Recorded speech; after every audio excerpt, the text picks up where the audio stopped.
Hey, what's going on? Daniel from These Seven Seas, and today I actually wanted to do a long-term review on this guy.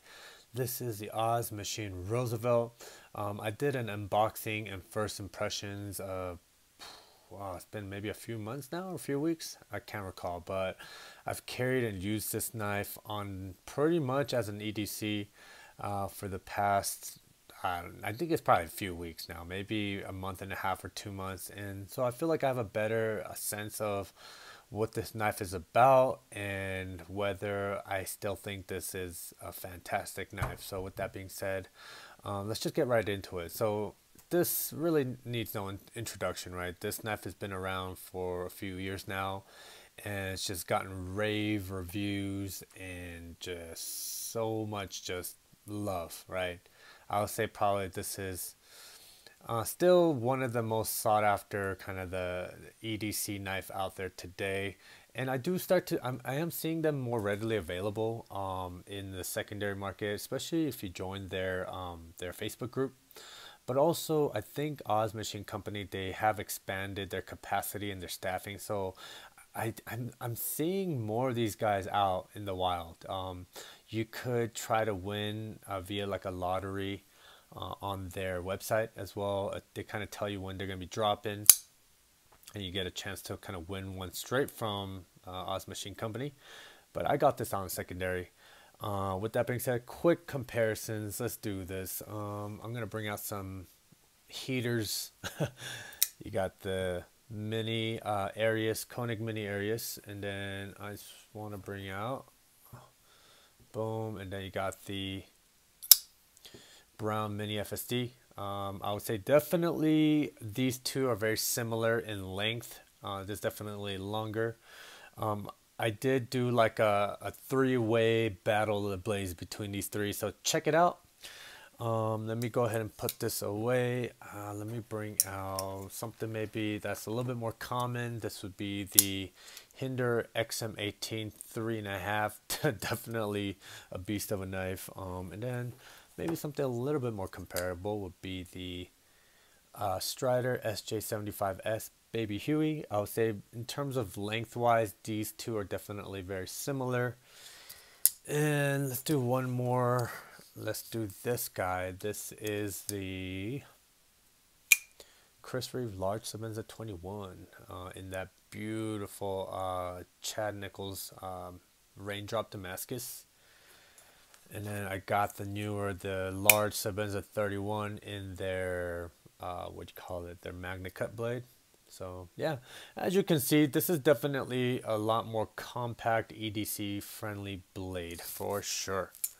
So let's get these guys away. So how has this fared now that I've carried and used this for a little while? You know what's interesting is that knives, when I first get in a knife, right, we all kind of go through the honeymoon phase, and you know, we all get excited and we think that the knife is so perfect, right, because we're just super excited, right? But as you kind of start to carry and use it, that honeymoon phase kind of wears off, and then you start to be a little bit more objective. Well, this knife honestly has impressed me even more than when I first got it in.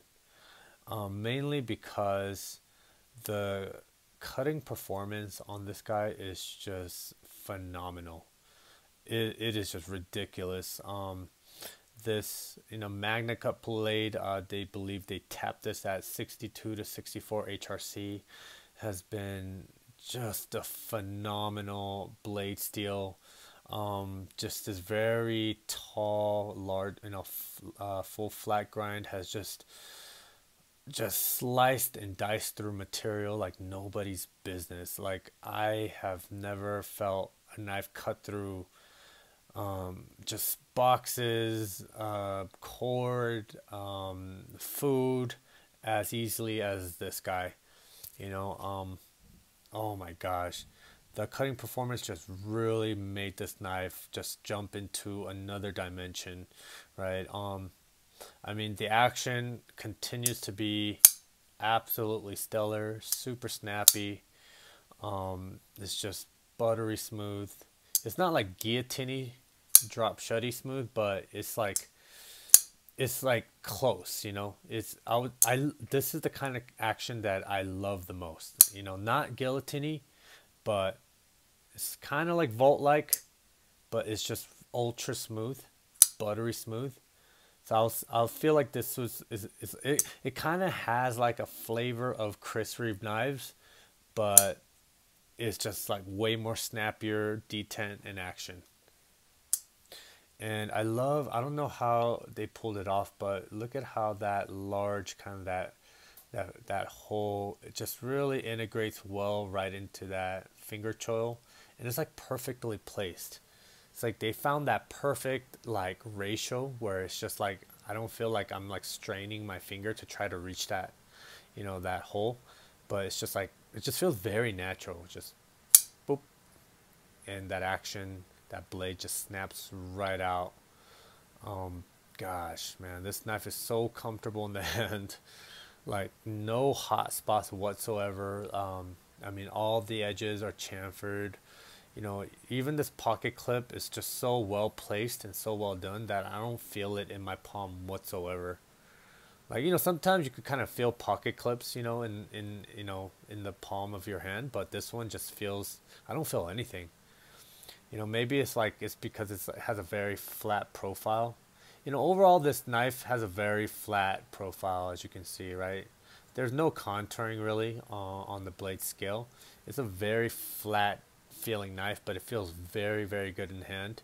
And I think the trick is if you're gonna build a flat knife, you have to get the thickness right.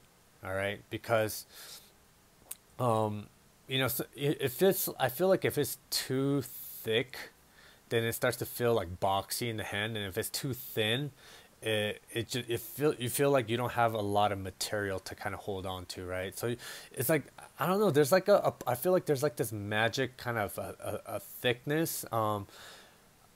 Two companies that's done it really well so far is Oz Machine and Spyderco. So I would say like the Spyderco Paramilitary 2, the thickness on that guy is just utter perfection. And I'll say this is very similar. I think this is kind of thinner, but it's not too thin where like this feels so good in the hand. I don't know how to describe it.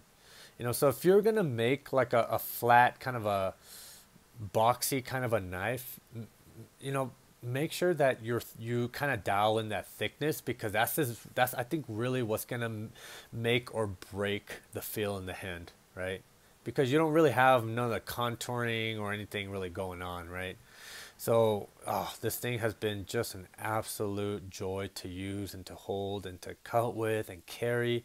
It has a very compact, just footprint in the pocket. You know, it's like a rectangular knife, right? It sits very flat against the body. It just kind of stays out of the way until I just pull it out, and then just I'm ready to use it, right? To be honest, like this thing has a very, very compact footprint, and it still packs way above its weight in terms of cutting performance. This thing is just absolutely amazing. I mean, action is beautiful. Lockup is rock solid. I honestly have not found a single issue with it after carrying and using it. You know, because sometimes that's gonna happen, right? After you kind of get over your honeymoon phase, that's when you'll start to discover, like, you know, little issues or whatnot. But this is absolute perfection. Like machining quality is, I can't find a single thing wrong with it. It's so consistent. um Gosh, like everything, even the way they grind that edge is just beautiful. That line is just so consistent from tip all the way to heel. Yeah, even the way they stonewashed it is very, very consistent. You know, I don't see any weird pockets where like the stonewash finish didn't, you know, finish up or whatnot. Everything's just so consistent.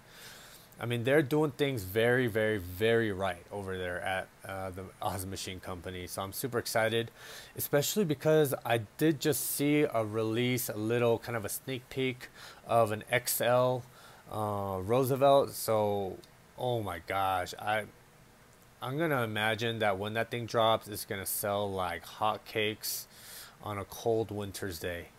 You know, with butter melting off the edge, and just syrup maple syrup, that thing is gonna go, it's gonna fly off the shelves like nobody's business, right? So they're doing something very, very right. I feel like they really know the market. They really know what us knife enthusiasts love and appreciate about a knife, and the Roosevelt is really an epitome of all that. You know, it's got the beautiful action, rock solid lockup.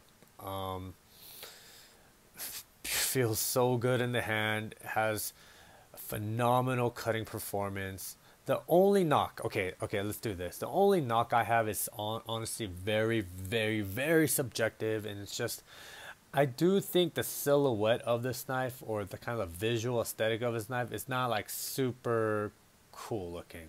And that's why it took me a long while to actually get this knife into my collection, just because visually, like, it just didn't look really cool, like something like, um, I don't know.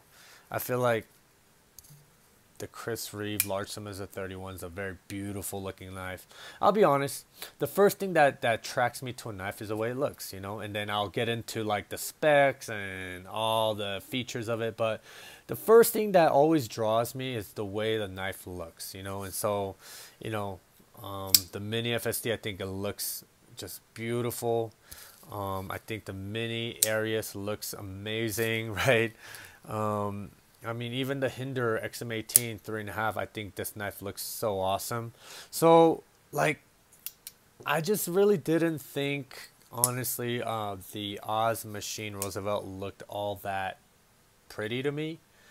But I kept hearing about how awesome this knife is, and so I pulled the trigger. And gosh, like honestly, everything else about this knife really overshadows the way I think personally the knife looks.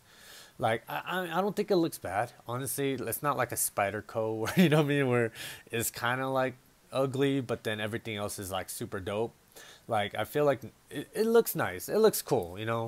Um, yeah. It's not like, yeah, it looks cool, but everything else about this knife just outshines its look.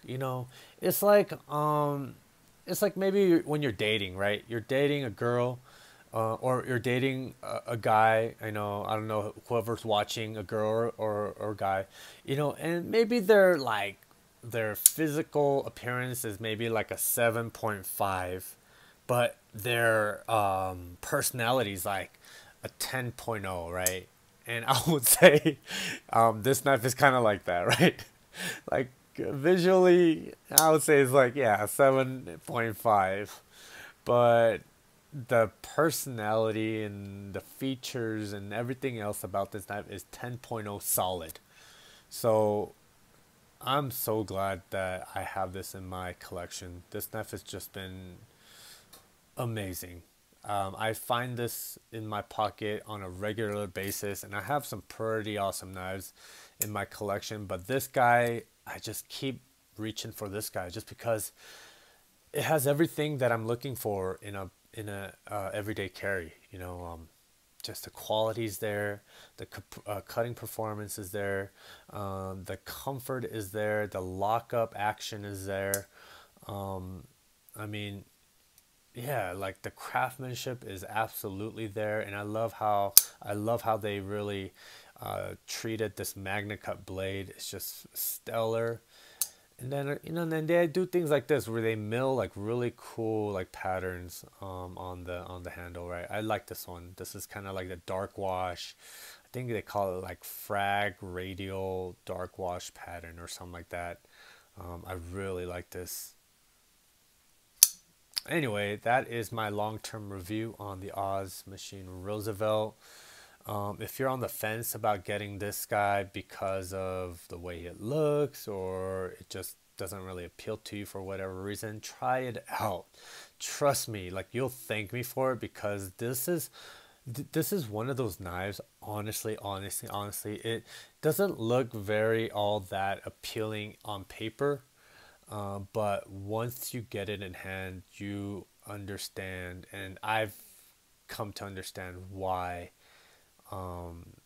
like the most serious knife enthusiasts adored this knife. you know, and now I understand why.